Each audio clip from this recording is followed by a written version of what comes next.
ದಕ್ಷಿಣ ಕನ್ನಡ ಜಿಲ್ಲೆಯ ಚಾರ್ಮಡಿ ಘಾಟ್ನಲ್ಲಿ ಭೀಕರ ಅಪಘಾತ ಸಂಭವಿಸಿದೆ. ನಿಯಂತ್ರಣ ತಪ್ಪಿ ಮಗುಚಿದಂತ ಬಸ್ ಜೀವಾಪಾಯದಿಂದ ಪಾರಾಗಿದ್ದಾರೆ ಅಲ್ಲಿದ್ದಂತಹ ಜನತೆ. ಇನ್ನು ಬಸ್ನಲ್ಲಿದ್ದಂತ 20ಕ್ಕೂ ಹೆಚ್ಚು ಪ್ರಯಾಣಿಕರಿಗೆ ಸಣ್ಣ ಪುಟ್ಟ ಗಾಯಗಳಾಗಿದೆ. ಅವರಿಗೆ ಚಿಕಿತ್ಸೆಯನ್ನ ಕೂಡ ನೀಡಲಾಗ್ತಾ ಇದೆ.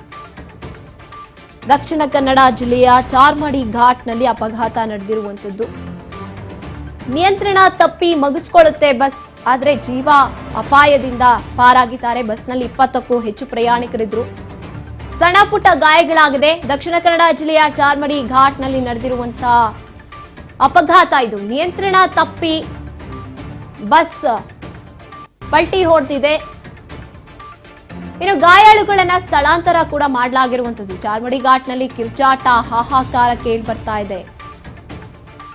ಚಾಲಕನ ನಿಯಂತ್ರಣ ತಪ್ಪಿದ್ದೇ ಈ ಅಪಘಾತಕ್ಕೆ ಕಾರಣ ಆಯ್ತಾ? ಹಾಗಿದ್ರೆ 20ಕ್ಕೂ ಹೆಚ್ಚು ಜನ ಪ್ರಯಾಣಿಕರಿದ್ರು, ಆದ್ರೆ ಯಾವುದೇ ರೀತಿಯಾದಂತಹ ಸಾವು ಸಂಭವಿಸಿಲ್ಲ.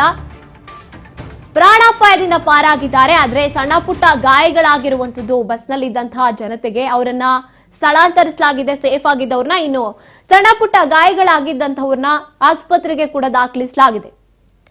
ಚಾಲಕನ ನಿಯಂತ್ರಣವೇ ಈ ಅಪಘಾತಕ್ಕೆ ಕಾರಣವಾಯ್ತಾ? ಬೆಳ್ತಂಗಡಿಯ ಸಂಚಾರಿ ಪೊಲೀಸರು ಪರಿಶೀಲನೆಯನ್ನ ನಡೆಸ್ತಾ ಇದ್ದಾರೆ. ಸ್ಥಳ ಪರಿಶೀಲನೆ ಜೊತೆಗೆ ಚಾಲಕನನ್ನ ಕೂಡ ಪ್ರಶ್ನೆಗಳನ್ನ ಕೇಳ್ತಾ ಇದ್ದಾರೆ. ಏನಾಯ್ತು, ಹೇಗಾಯ್ತು ಇದೆಲ್ಲ ಅಂತ. ಒಟ್ನಲ್ಲಿ ಅದೃಷ್ಟವಶಾತ್ ಯಾವುದೇ ರೀತಿಯಾದಂತಹ ಪ್ರಾಣಾಪಾಯ ಇಲ್ಲಿ ಸಂಭವಿಸಿಲ್ಲ ಅನ್ನುವಂಥದ್ದನ್ನ ಗಮನಿಸಬೇಕಾಗುತ್ತೆ.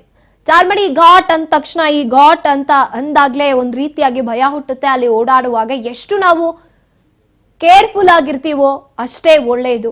ಒಂಚೂರು ನಿಯಂತ್ರಣ ತಪ್ತು ಅಂದ್ರೂ ಕೂಡ ಈ ರೀತಿಯಾದಂತಹ ಅಪಘಾತಗಳು ಹೆಚ್ಚಾಗುತ್ತೆ. ಅದೇ ಇಲ್ಲಿ ಸಂಭವಿಸಿರುವಂಥದ್ದು.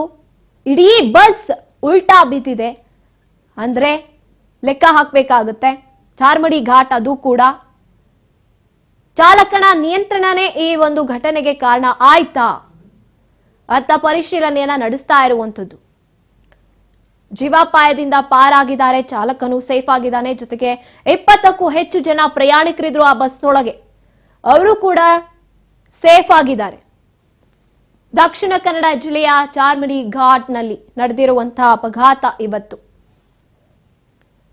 4ನೇ ತಿರುವಿನಲ್ಲಿ ಪಲ್ಟಿಯಾಗಿರುವಂಥದ್ದು. ಧರ್ಮಸ್ಥಳದಲ್ಲಿ ಮದುವೆ ಮುಗಿಸ್ಕೊಂಡು ವಾಪಸ್ ಬರ್ತಾ ಇದ್ದಂಥ ವೇಳೆ ಈ ಘಟನೆ ನಡೆದಿರುವಂಥದ್ದು. ಚಾರ್ಮಡಿಯ 4ನೇ ತಿರುವಿನಲ್ಲಿ ಬಸ್ ಪಲ್ಟಿ ಆಗುತ್ತೆ. ಆಂಧ್ರ ಮೂಲದ ಪ್ರಯಾಣಿಕರು ಆ ಬಸ್ನಲ್ಲಿ ಇರ್ತಾರೆ. ಇನ್ನು ಸಾಕಷ್ಟು ಜನರ ಸ್ಥಿತಿ ಗಂಭೀರವಾಗಿದೆ. ಅವರನ್ನ ಆಸ್ಪತ್ರೆಗೆ ದಾಖಲಿಸಲಾಗಿದೆ. ಮಂಗಳೂರಿನ ವೆನ್ಲಾಕ್ ಆಸ್ಪತ್ರೆಗೆ ಗಾಯಾಳುಗಳನ್ನ ಸ್ಥಳಾಂತರಿಸಲಾಗಿದೆ. ಚಾರ್ಮಡಿ ಘಾಟ್ನಲ್ಲಿ ಈ ಘಟನೆ ನಡೆದಾಗ ಕಿರುಚಾಟ, ಹಾಹಾಕಾರ ಸದ್ದಾಗಿದೆ. ಚಾಲಕನ ನಿಯಂತ್ರಣವೇ ಈ ಒಂದು ಅಪಘಾತಕ್ಕೆ ಕಾರಣವಾಯ್ತಾ ಅನ್ನುವಂತಹ ಪ್ರಶ್ನೆ ಈಗ ಹುಟ್ಕೋತಾ ಇರುವಂತದ್ದು. ಅದಕ್ಕೆ ತನಿಖೆಯನ್ನ ನಡೆಸ್ತಾ ಇದ್ದಾರೆ ಪೊಲೀಸರು. ಅಲ್ಲಿಗೆ ಬಂದು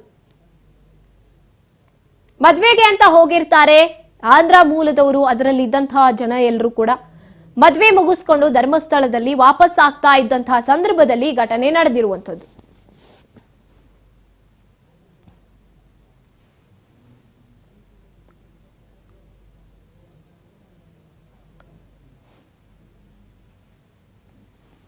ಮಂಗಳೂರಿನ ವೆನ್ಲಾಕ್ ಆಸ್ಪತ್ರೆಗೆ ಗಾಯಾಳುಗಳನ್ನ ಸ್ಥಳಾಂತರಿಸಲಾಗಿದೆ. ಕೆಲವರಿಗೆ ಗಂಭೀರ ಗಾಯಗಳಾಗಿದೆ ಈ ಸಂದರ್ಭದಲ್ಲಿ. ಇನ್ನು ಕೆಲವರಿಗೆ ಸಣ್ಣ ಪುಟ್ಟ ಗಾಯಗಳಾಗಿದೆ. ಆದ್ರೆ ಅವರನ್ನ ಆಸ್ಪತ್ರೆಗೆ ದಾಖಲಿಸಲಾಗಿರುವಂತದ್ದು.